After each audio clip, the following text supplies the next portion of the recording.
A very good evening, Zimbabwe. Welcome to the Women's Roundtable on LiveTalk. We are coming to you live from Studio 7 at the Voice of America in Washington this Thursday, August the 18th, 2022. I'm your host, Marvelous Mhlanganyahuye.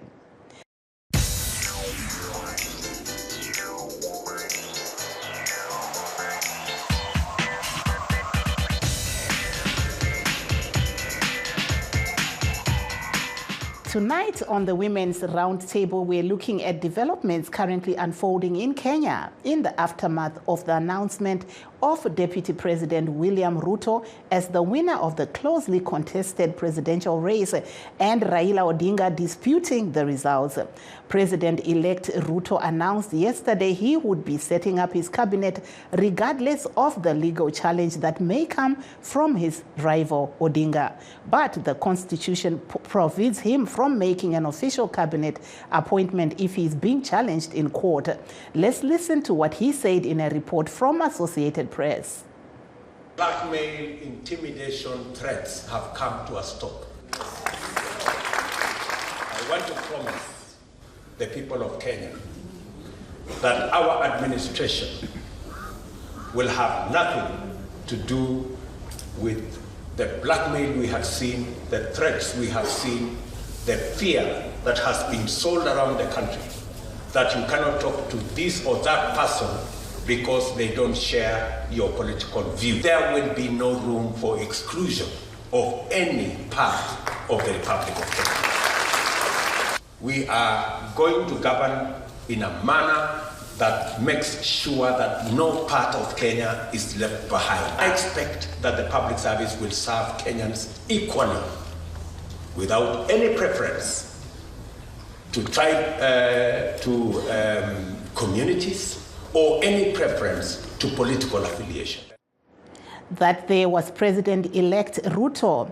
Meanwhile, in a press conference in Nairobi yesterday, Odinga's running mate Martha Karua remained defiant, saying her party would explore all legal and constitutional avenues to get their victory she said had been deferred.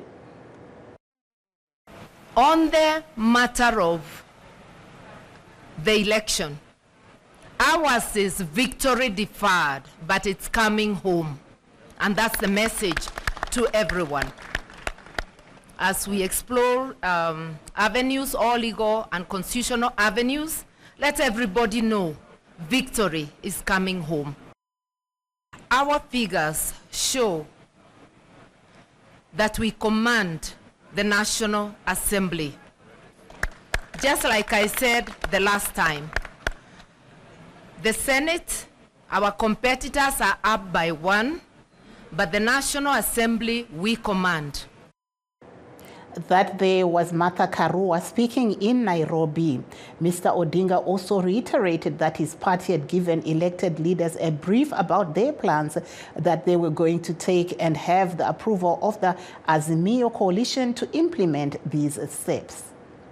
They've given them a brief as where we are with regard to presidential elections, and they have approved the steps that we have decided to take as a Zimbabwe coalition. That was Raila Odinga speaking about the plans his party has. Outgoing President Uhuru Kenyatta lost several powers when the Kenyans went to polls on August 9, 2022, and is now in temporary incumbency phase. Under the Kenyan Constitution, Mr. Kenyatta cannot wield power to appoint people to key positions and cannot pardon convicts. Because Mr. Odinga has indicated that he is challenging the result in court, his actions are plunging Kenya into a constitutional crisis that will see if Mr. Odinga files a petition in the Supreme Court, the National Intelligence Service not briefing Mr. Ruto as enshrined in the Constitution. The Supreme Court will determine the petition within 14 days from the date it was filed, and its decision will be final.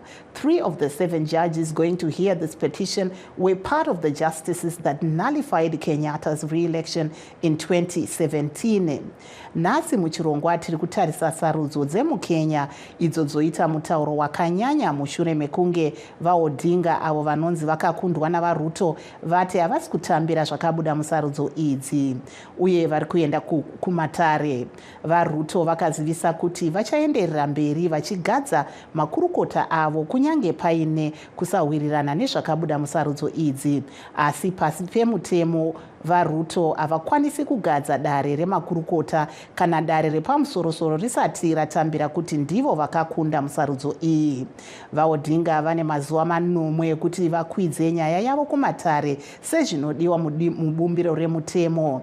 Kana nyaya iyi ikapinzwa mudare, vatongi vanofanirwa kuzeya nyaya iyi mukati memazuva 14 kubva musi wakasvitswa magwaro ekupikisa mudare iri. Kupikisa kwavaOdinga zvakabuda musarudzo iyi kunosiya zvinhu zvisina kumira zvakanaka mukenya. Pari zvino vaKenyatta havachina masimba akawanda kubva musi waenda vanhu vemukenya kunovhota musarudzo. VaKenyatta vakangobata matomu uye havakwanisi kudoma vanhu vavachaisa pazvigaro zvepamusoro. Ukuwo vasori havakwanisi kunge vachiudza vaRuto zviri kuitika sezvo vanenge vachipikiswa mudare. Dai pasina kupikiswa, dai vaRuto vachisangana nevakuru vevasori vanobva kuNational Intelligence Committee vachiudzwa mamiriro akaita zvinhu semutungamiri akamirira kugadzwa pachigaro. Zvizvarwa zveZimbabwe zvakawanda zviri kutarisa zviri kuitika kuKenya. Regai tinzwe kubva kuna muzvinafundo Gadzirai Gwekwerere vanova chizvarwa cheZimbabwe chinodzidzisa kuFlorida vachitaura nezvingadzidzwe neZimbabwe kubva kune zviri kuitika muKenya. Isu sevana veZimbabwe tine zvakawanda chaizvo zvakanaka zvokudzidza kubva kusarudzo dzakabva kuitwa kuKenya. Chekutanga tinodzidza kuti kuKenya vanopikisa nevagara vari panyanga vari kutonga vese vanga vachipuwa mukana, pangava pazvivhitivhiti kana pamukana wokuita macampaign rallies, magungano okutsvaga vatsigiri. Saka tinoona kuti kuKenya vaOdinga vanga vari kuopposition navaRuto vanga vari pautongo, vose vanga vachingopuwa mukana wokuti anoda kuita magungano vanosununguka navanhu vavo vanovadawo vanovatevera vanoita magungano avo muhunyararo. Vari kuopposition vaOdinga vanga vachiita magungano avo muhunyararo. Kwozoti chivhitivhiti chenyika changa chichingotefenyura zvisinei kuti ava ndivanokwikwidza vari panyanga here kana kuti vari vanopikisa.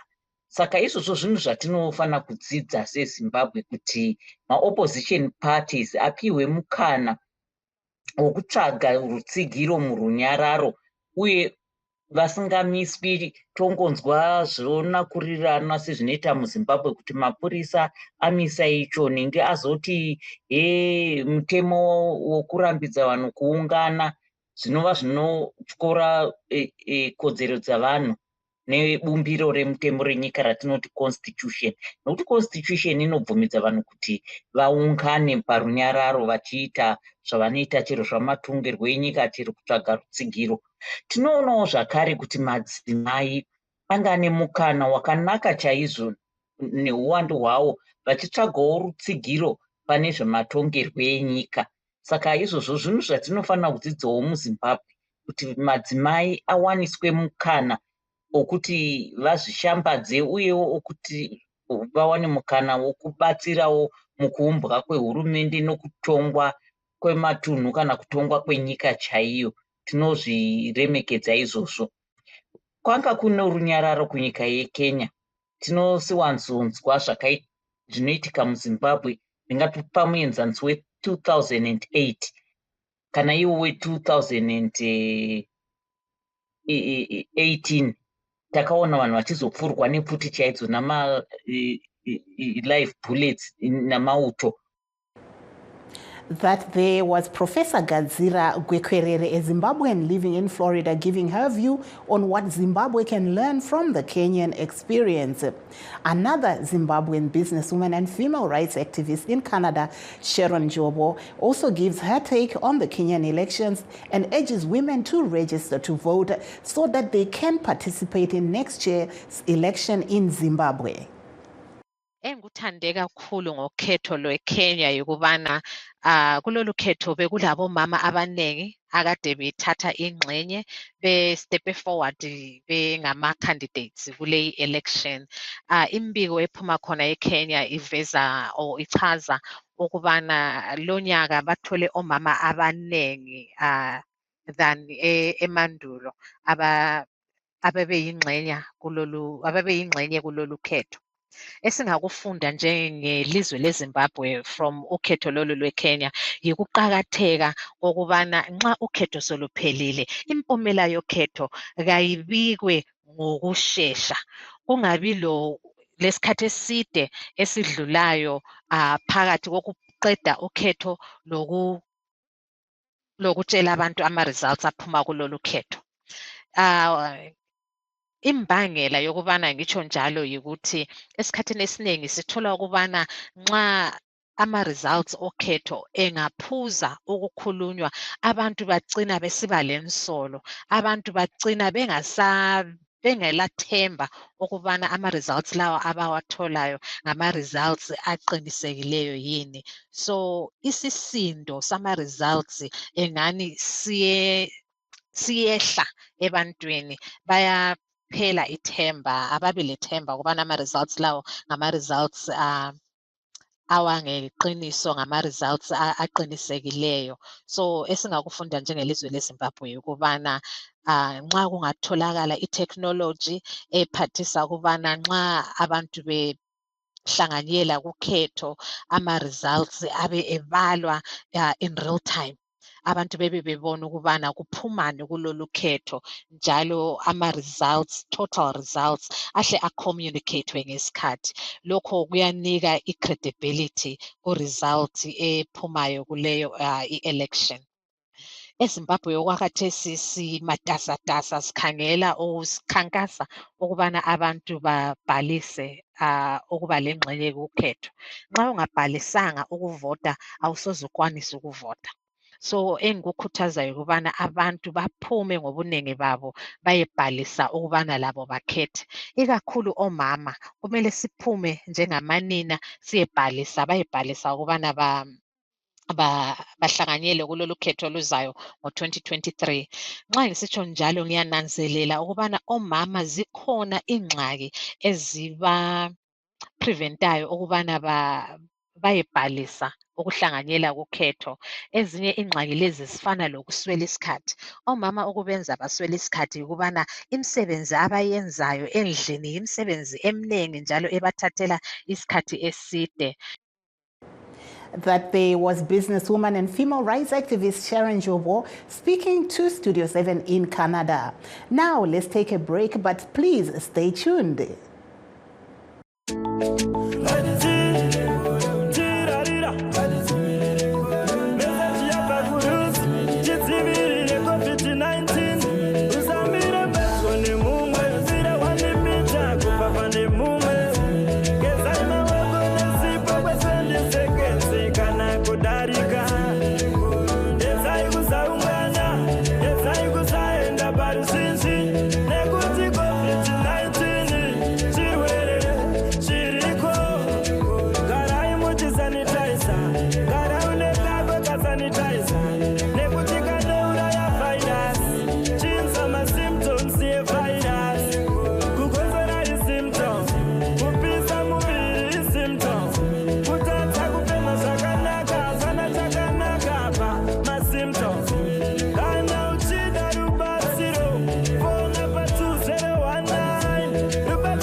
For those that have just joined us, we are streaming live on our Facebook pages, VOA Shona, VOA Studio 7, and VOA Ndebele.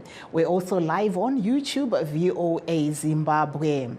And now for perspective, we are joined by our guest, Margaret Zinuwe, of the Training Monitor. She is a Training Monitoring and Evaluation Officer at the Women's Academy for Leadership and Political Excellence.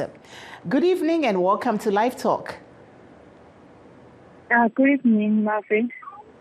Aiwa tinokuchingamidza nemufaro tinoona kuti muri mumwe weavo vakakwanisa kuenda kunoona zvanga zviri kuitika kuKenya kuma-elections. Mungatitsananguriro kuti makaona zvakamira sei?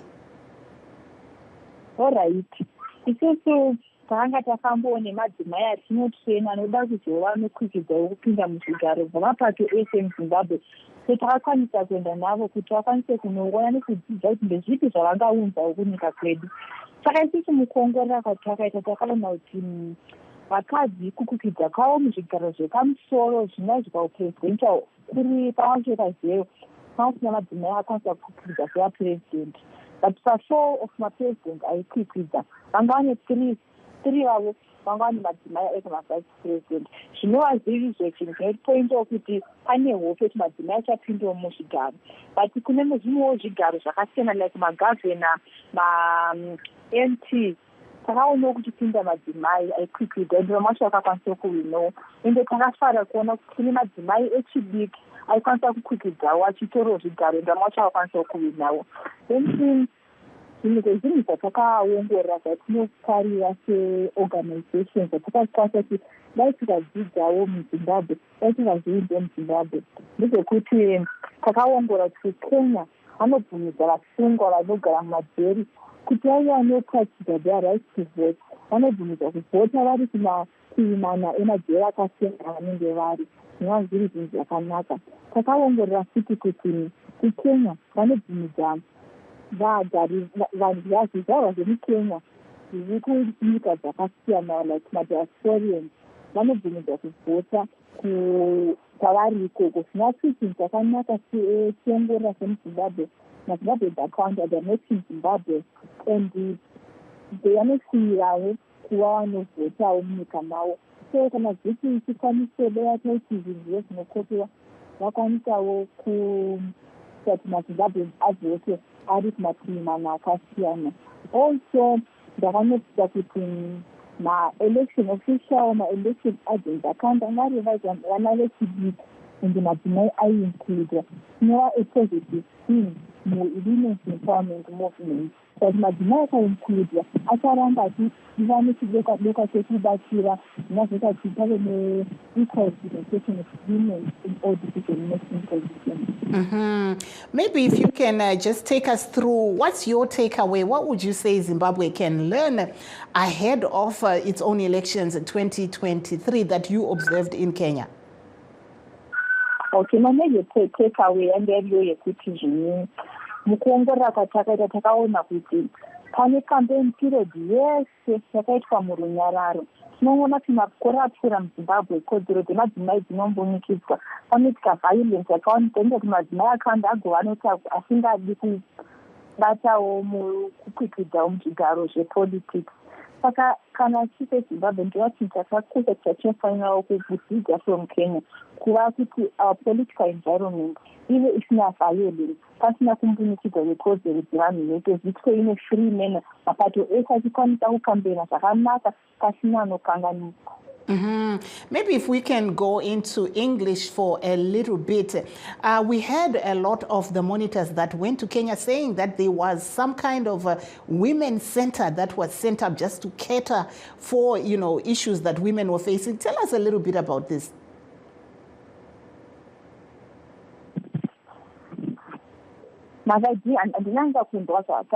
Okay, I'm saying there was some kind of women's center that was at some of the polling stations where women could come and discuss about some of the problems that they were facing during the actual voting. Did you witness anything? What did you see on the ground?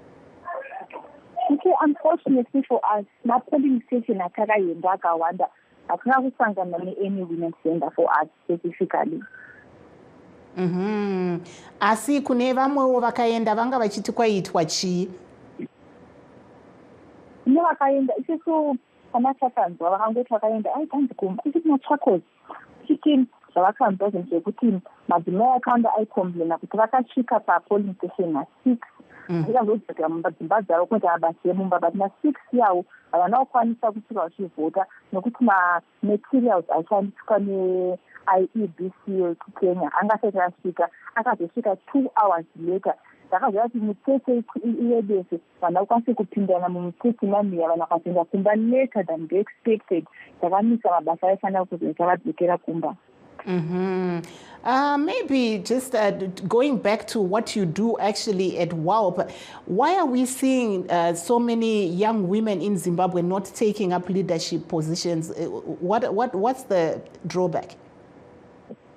Okay. Alright, sisi takaongora kuti madzimai echidiki kunyanya haasi kukwanisa kuda kuparticipate as voters and as candidates. Nyanyani yekuti havana chouviri kuti ukwanise kukampena unodawo mari nokubatsira kuita like kana kutofotuko pakana reti rako panomination court amwachangasiyona mari yekuita izvozvo. Saka madzimai haana mari kuti asupporte their campaign activity, asupporte their leadership activity. Saka isusu sewapo tinovabatsira pakwadzidzisa like kuvatsira zveLeadership nekuvatsira zesocial entrepreneurship. Kozi takaongora kuti madzimai vakamutsena kuita mutungamiriri anogona ngaadzidza, anogona ngagare mutungamiriri, but haana that economic mass inozoenabla kuti akwanise kuva nokutora chigaro, kozi kuti mutungamiriri kune some expense yakunoyaniko. Then takaongorora zvekuti madzimai anosangana neviolence yakawanda pakuita mukutungamirira kwaanoita. Saka vamwe vacho vanobva vachakakutya kufunga kuti right umwe akaitwa so umwe akaitwa so kaenda kadanyaya muchinda mberi nikaitwawo semudzimai. Regai timbopinda muchirungu muzvare zinhumwe. If you can you just told us in Shona there why women are shunning taking up some of these developing or like decision-making positions. Can you tell us in English what are they saying are the challenges for women, especially young women, to take up decision-making positions, especially in politics? Okay. So some of the things like the political playing field is uneven, where like already political parties are not providing political party lists that reflects gender equality. Because if you notice, some of these women, they actually want to compete and contest and lead. But then if you notice, they forward their names to their political parties. But then after the primary elections, they don't qualify, they don't win. So that is some of the drawbacks. Then there's no open space where women can campaign without fear of being intimidated or being labeled negatively. And the political terrain for women aspiring leaders is tough because women do not have equal coverage as men to the mainstream media to campaign freely. So if you notice recently, there's too much hate speech against women or women on social media. So this is one of the major drawbacks for women. They feel like their names will be painted black. They feel, okay, what if my picture is speculated on social media? What then my family will say? What will be my social position in the community? And also, there's no available political financing to support women campaigns, for instance, like promotional materials and upkeep for their campaign materials. Campaign materials. Going to the issue of registering to vote, we see, figures coming in from ZEC are not looking very good when it comes to women that are actually registering to vote. Do you have any campaigns where you're actually trying to educate women to register to vote as well? Okay, so as well, Women's Academy for Leadership and Political Excellence. Here campaign at 2.2 million votes for women from women. This campaign yakanyanya maringe nekuti chikurudzire madzimai kuti akwanise kunonyoresa kunovhota. Anyoresa kunovhota azonokwanisa kunovhotera mudzimai kubato ripi raari. Just go and vote for a woman. Tisapotera madzimai kuti mudzimai kana azopinda muchigaro anokwanisa kuzoita come back to us representing the issues that are pertaining to the women. Please stay on the line, Muzvare Zinumwe. I have a caller. Hello, caller. Hello, Vamashava Makadi. Aiwa, tiri wadi tinokuchingamidza ipachirongwa. Tiri kutaura nemi muri kupi? Mutaura nendiri ku South Africa, East London. Taurai tinzwi.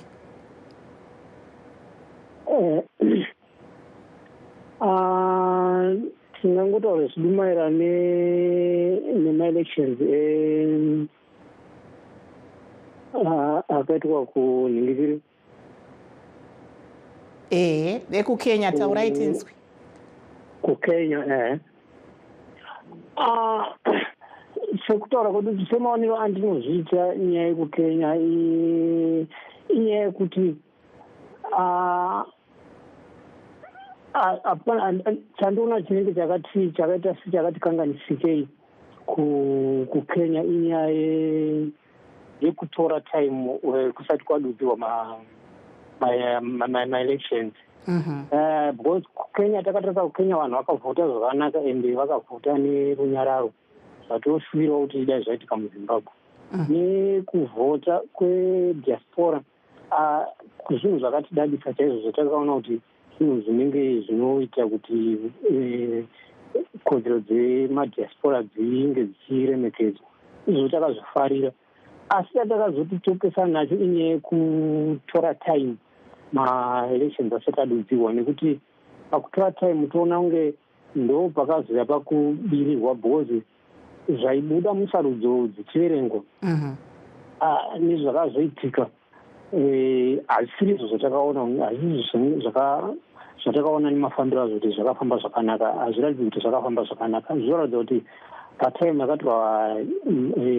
yakatorwa pachiverengwa ma-elections pane chitsotsi chinenge chakaitika, nekuti vhiki yese yavakatora vachiverenga haina kutifadza ende takatoona kuti pane zvichaitika ende kushow zvakazoitika zvakaita seizvozvo.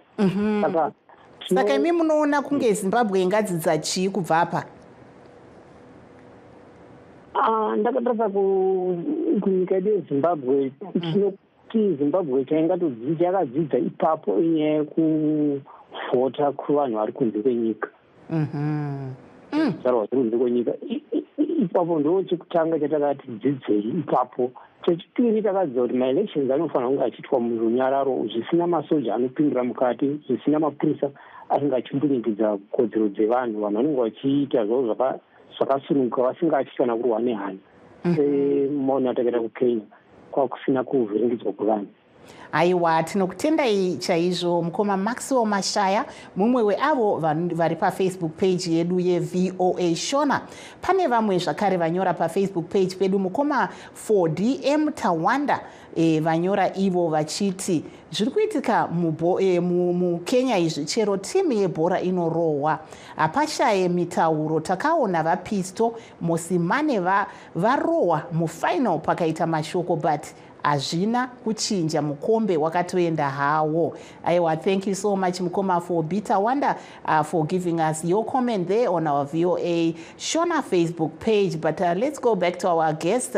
Muzvare pindai tinzwe pachirongwa muri sei? Hello caller. Hello. Yes, hello Muzvare muchiripo here? Muzvare Margaret Zinumwe. Hello, okay, chitipai mazwi enyu ekupedzisira Muzvare Margaret Zinumwe. Ini manzwi angu ekupedzisira ndeyekungori kodzero kuvanhu vechikadzi, madzimai, kuti madzimai kuti nyaya dzedu dzinzike, kuti kodzero dzedu dzinzike. Hunge takwanisa kuti madzimai agova chitungamiriro, hunge madzimai akwanisa kutora zvigaro zveutungamiriro. Kana ndingakudza madzimai, let's go and register to vote and vote for a woman. Thank you so much, and thank you to all those that are following us and also listening to us on all our platforms, and to our guests, I'm Marvelous Mhlanganyahuye in Washington, saying let's meet again tomorrow.